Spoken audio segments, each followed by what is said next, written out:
sheekayr waxaan idinka sheekeynayaa fan iyo qosol meedhan oo laakiin dambiya marka intayda dhigeysa sheekada waxaad ku bilowdaan astaghfirullah markaad dhameysataana astaghfirullah ilaahda koorade ayaga sheekay aniga mid yar la raacasayo magaalagteeda degan baamagam la raado war calaa kulli xaal ina reemiya ay abeed wuxuu dhisay inaan carabaha ka yimid koode tan markuu ku daray ay bacda al-maghrib ay waxaad kala shaqeysaa peace and love inantii way diiday la waxaan hore ma arag habeen koobaad habeenkii labaad habeenkii saddexaad markii dib uu aabeedu soo ku dhiyo naagtani day way diidaa soo aabeed la hadlu ku dhaabo waa diinteena aaba islaambeena aabo ogolo waa diinteena way ogolaatay inantii way ka heshay tan aroornimidkii ka dambeeyay ay waxay ragtay aabeedu suluug ku jiro kaajaya ya abaabku nuu frame saynta saawagtay tiraabo waa diinteena soo maynaya kani waa diintii hooyada astaghfirullah المريكو بدون قصله عادنا نقص شباب الغياب لكن مستغفر له توب يا رب توب يا رب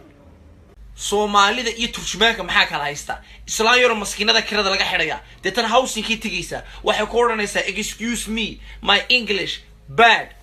translator yes please halay keenay turjumaan deetan waxa loo keenay mid Soomaaliya oo iyada aan waxba dhaabin u saaqida oo laakiin dee turjumaanka lacag ku cuna ya translation ku lacag ku cuna deetana kii wax ku dhiso hooyo waxaad ku tiraahdaa maxaa kirada laga xidhay musu wuxuu English ku oranayaa why is the rent closed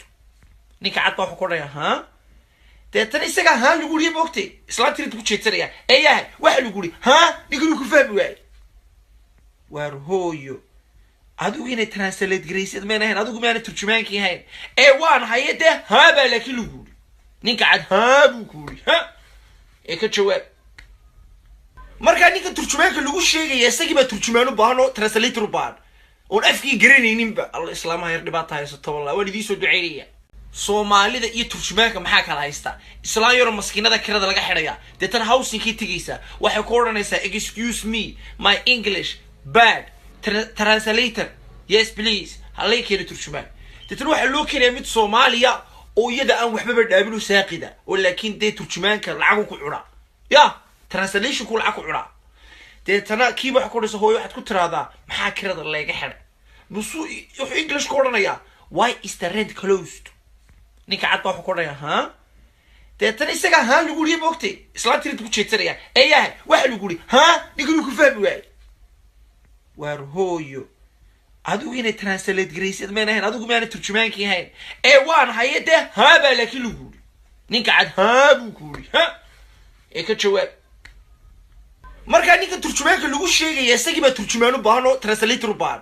oo afkii garanaynin ba Allah islaamaha yar dhibaato haysto wallahi waan idin soo duceeyay